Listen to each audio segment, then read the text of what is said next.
So, we're going to talk about crate training.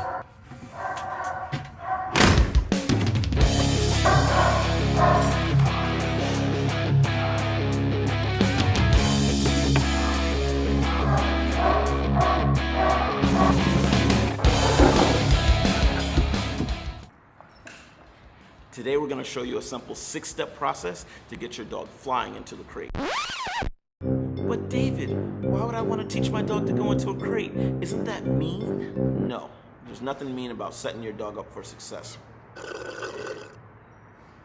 Step 1, get it right and get it tight. Gotta choose the right crate, guys. Your crate should be just big enough for your dog to stand up, turn around, and lay down. Folks often make the mistake of getting a crate that's too big. If you get a crate that's too big for your puppy, they'll use one side as their bedroom and the other side as a bathroom. Gross! In addition to size, there's a bunch of different crate options. So you'll have your wire crates, you have your plastic crates, and you even have soft crates. Generally for training, I'm gonna recommend that you use either a wire crate or a plastic travel crate. Step 2, toss and fetch. This step is all about giving the crate some value. So you wanna make sure you have some tasty treats on hand. Start in a low distraction area. Take a couple pieces of food, toss them into the back of the crate. Once the puppy goes into the crate and grabs the food, they'll probably come right back out. When they come out, you toss a couple more pieces in there. Rinse and repeat that step 5 to 6 times.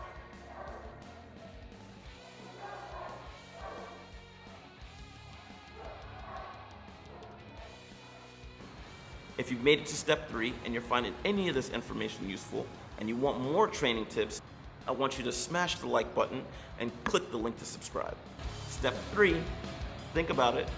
Now, this is my favorite step, and it's the one that requires the most patience. So it's the one that most people hate. Basically, you wait. Without throwing any food into the crate, wait to see if the dog makes the decision to go in. Once they do decide to go in, you mark it good, toss a couple of pieces of food in there.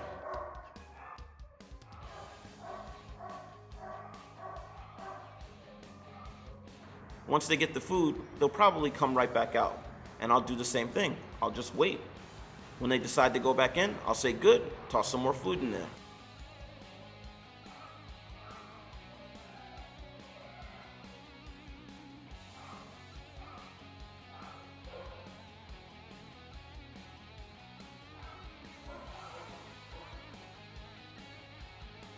Step 4, reverse psychology. This step is fun. By now your pup should be excited about going into the crate. So this is where I'm usually gonna add my cue, which is crate. For this one, you gotta be kind of quick. Toss a couple treats into the crate and close the door. Obviously, the puppy's gonna try to figure out how to get the food. When the dog is trying its best to get in, say crate and open the door.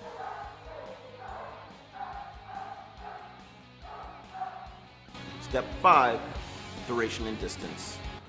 To get duration, we're gonna do a little bit of step 4. So we're gonna already have the dog in the crate. Once the dog is in the crate, we say good, toss a couple more pieces in there. Wait a second or two after the dog finishes eating, say good, toss a couple more pieces in there. Now the dog is gonna wanna stay in the crate, right? There's no reason for them to come out because they're not getting rewarded outside of the crate. If the dog's hanging out in there for a decent amount of time, a second or 2 or 3, without deciding that they want to come out because they're not getting rewarded, now you know you can start closing the door.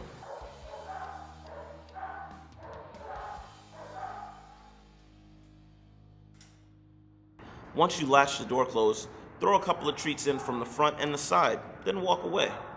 Gradually add more time between when you step away and when you come back to deliver more treats. Once you're able to step away from the crate for about 30 seconds, now you're ready for step 6.